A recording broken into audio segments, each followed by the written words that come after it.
The Philadelphia Eagles are heading into a massive Week 2 showdown against the Kansas City Chiefs. And while excitement is high for this early season rematch of Super Bowl 59, the headlines coming out of Philadelphia this week are less than ideal. Let's start with the news that's been turning heads and raising concerns. Tight end Dallas Goedert is hurt again. Yeah, you heard that right. The guy who has been such a crucial part of the Eagles' offense, not just as a pass catcher, but as a reliable blocker, is once again on the injury report. And this could have major consequences heading into a game against the Chiefs team that's looking to bounce back after a rocky start. Dallas Goedert is reportedly dealing with a knee sprain, and while sources close to the Eagles say it's not believed to be a long-term issue, his status for Sunday is still up in the air. And look, Eagles fans are all too familiar with this pattern by now. Goedert has all the talent in the world. He's one of the most complete tight ends in football, no doubt about it, but the guy just cannot seem to stay on the field.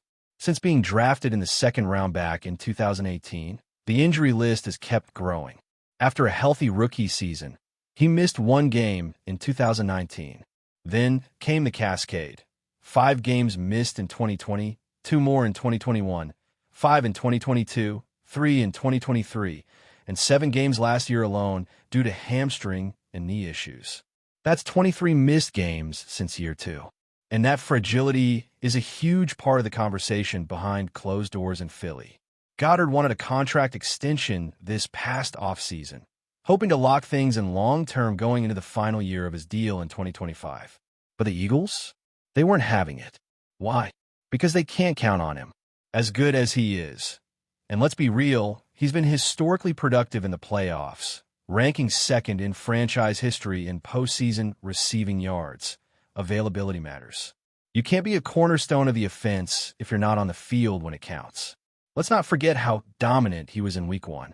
In the win over the Cowboys, Goedert led the team with 7 catches. He was a reliable outlet for Jalen Hurts. And when A.J. Brown and Devonta Smith were blanketed downfield, it was Goedert who kept the chains moving underneath. He only totaled 44 yards, but those were impactful touches. Clutch third down grabs that kept drives alive and wore down the Dallas defense. And now, heading into a battle with Patrick Mahomes and the Chiefs, that safety blanket might be gone.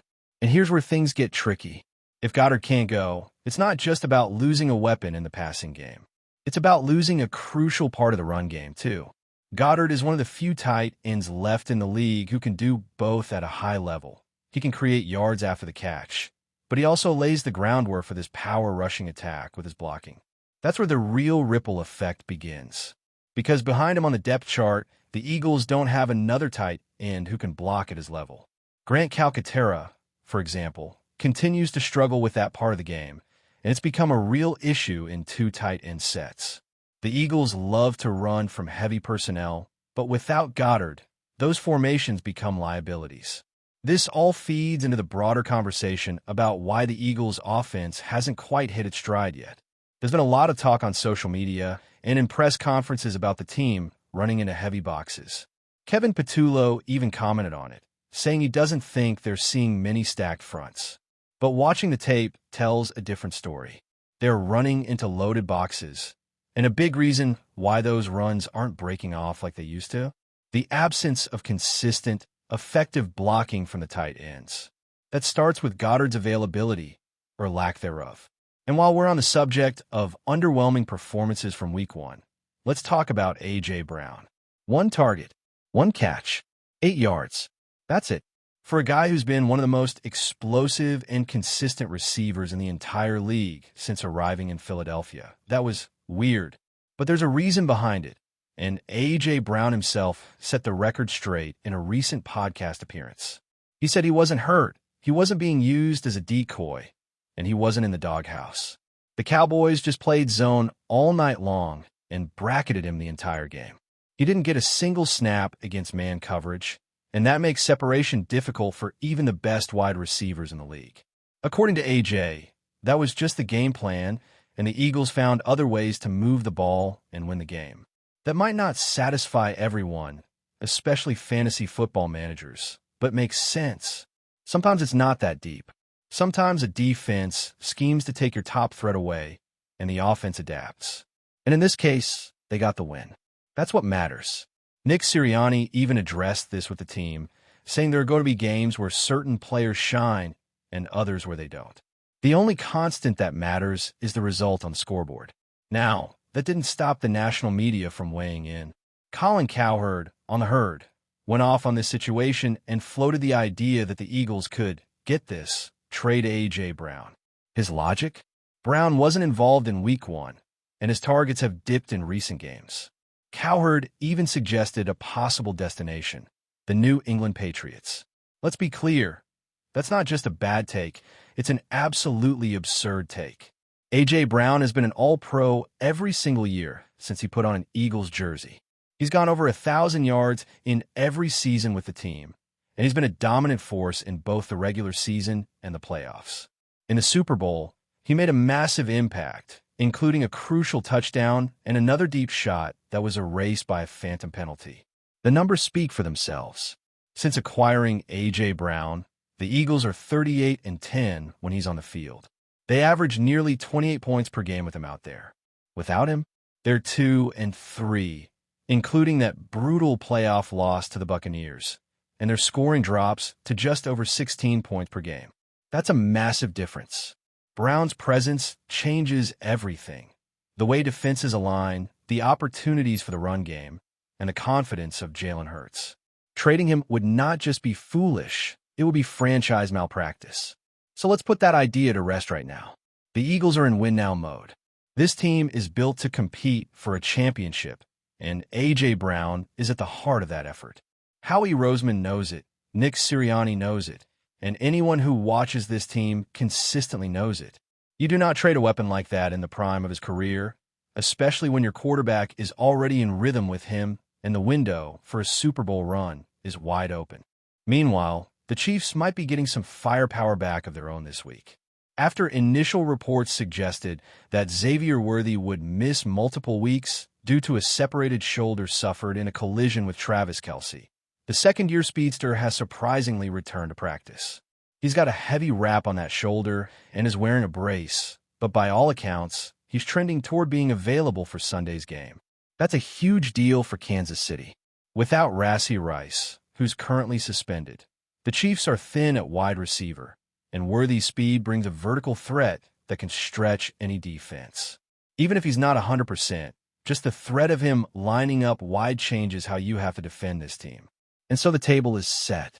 Eagles, Chiefs, a rematch of last year's Super Bowl, but this time it's early in the season, and both teams are still trying to find a rhythm. Injuries, narratives, and big-time matchups are all swirling around this game, and it's shaping up to be one of the must-watch games of the week. There's so much riding on this Week 2 matchup between the Eagles and Chiefs, and it's more than just a rematch. It's a statement opportunity for both teams. The Eagles want to prove that their gritty Week 1 win over Dallas wasn't a fluke, even with the offense sputtering at times. And Kansas City, after stumbling out of the gate, is looking to reassert themselves as the powerhouse we've seen in recent years. But the real intrigue comes from the dynamics beneath the surface, the health concerns, the evolving game plans, and the individual players who could completely tilt the balance depending on how Sunday plays out. Let's stick with Xavier Worthy for a second. This is a guy who brings a totally different dimension to the Chiefs' offense. Even though he's slight in stature, and anyone who saw him up close at the Combine knows just how small he really is, his speed is game-breaking. He can take the top off a defense in an instant, and with the Eagles' secondary still figuring things out, his presence alone becomes a major issue. Add that to Patrick Mahomes' ability to improvise and extend plays, and the Chiefs become lethal again, even without some of their other weapons at full strength. But here's where the chess match starts to get really interesting. If Worthy plays, the Eagles have to adjust their coverage schemes. That means more help over the top, more caution on blitz packages, and more discipline from the safeties. And the moment you shift that attention to stop a burner like Worthy, it opens things up underneath for Travis Kelce. And let's be honest, Kelce is the one guy who consistently finds ways to hurt Philly. His connection with Mahomes is next level, and if you're too focused on the deep threat, he'll eat you alive on the intermediate stuff. Now, on the flip side, the Eagles need to figure out their identity offensively fast.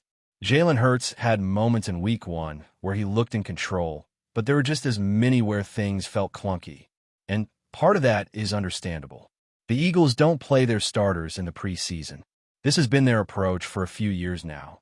And while it helps with long-term durability, it usually means the offense starts slow. That's exactly what we saw last season. The first few weeks were all about shaking off the rust, and then they ramped up mid-season. So maybe what we saw against the Cowboys was just that, rust. But if it's more than that, if the rhythm is truly off and the chemistry isn't clicking yet, Kansas City is not the team you want to figure things out against. This is why the uncertainty around Dallas Goedert looms so large.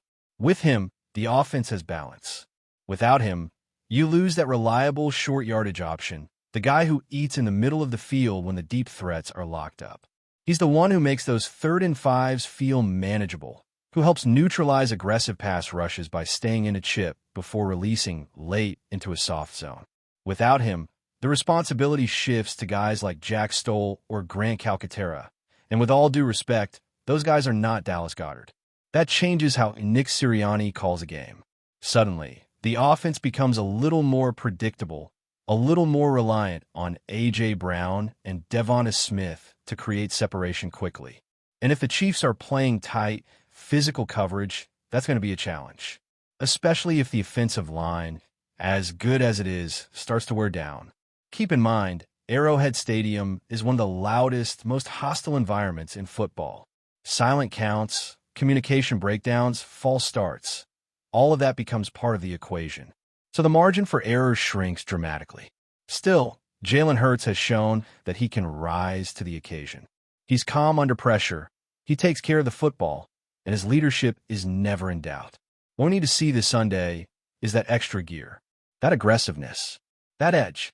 Because for all the polish and poise that Hurts brings, there's a fire in him that takes over in big moments. And this is one of those moments. This is the type of game that can set the tone for the entire season. Come to Arrowhead and knock off the reigning champs, and you send a message to the rest of the league. The Eagles aren't just contenders, they're the team to beat. And let's not overlook the defense, either. They bent but didn't break against Dallas, but they're going to be tested in a different way against Mahomes.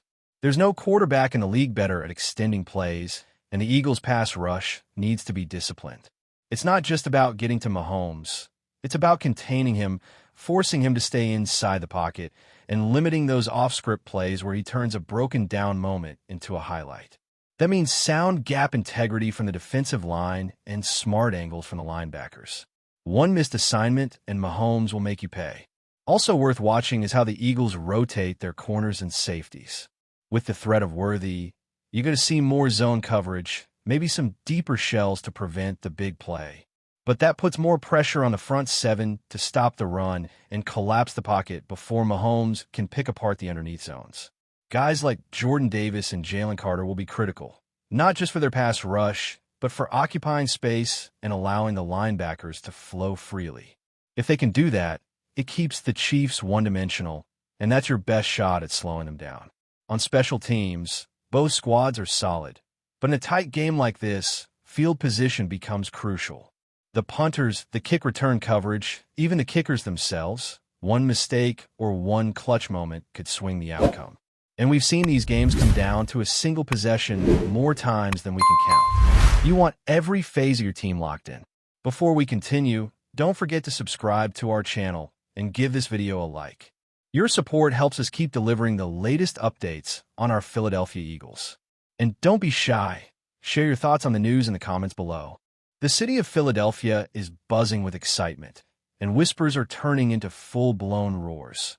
Marcus Williams, the electrifying star who has set stadiums ablaze with his performance, may be donning the green and white of the Eagles. While nothing has been officially confirmed, sources close to the team suggest that the franchise is actively pursuing a deal that could shake up the league and redefine the Eagles' offensive firepower. Fans across the city are already imagining the possibilities. A dynamic playmaker capable of transforming critical moments into highlight reels, and a personality that could galvanize a locker room hungry for success. Rumors first surfaced late last week, when insiders hinted at a major acquisition in the works. Speculation immediately pointed to Williams, whose recent seasons have drawn admiration for both his athletic prowess and his clutch performances. Eagles headquarters, typically guarded and secretive, have become a hub of whispered conversations and hurried meetings, fueling the speculation even further. The buzz has grown so intense that local bars and sports forums are already debating what a Williams-led offense could look like. Will he form a lethal partnership with the current lineup? Could this be the missing piece to propel Philadelphia deep into the playoffs?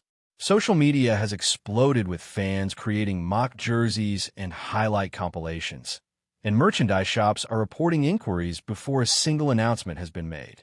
Analysts are already weighing in, some cautiously optimistic, others painting grandiose pictures of an unstoppable team. The potential signing is more than just a player move. It's a spark of hope, a tantalizing hint that the Eagles are ready to chase glory with renewed vigor. If Marcus Williams truly lands in Philadelphia, it won't just be a headline. It will be a city-wide celebration, an electric moment fans will talk about for years. While the deal is still cloaked in uncertainty, one thing is clear. The Eagles are stirring the pot, and the NFL world is watching closely. Could this be the start of a legendary chapter in Philadelphia sports history? For now, the rumors are enough to keep the city on the edge of its seat, imagining the roar of the crowd the first time Marcus Williams takes the field in green and white. That's it for this update. If you enjoyed the video and want to stay updated with exclusive news about our Philadelphia Eagles, be sure to subscribe to our channel and hit that like button. We can't wait to hear your thoughts in the comments. See you in the next video.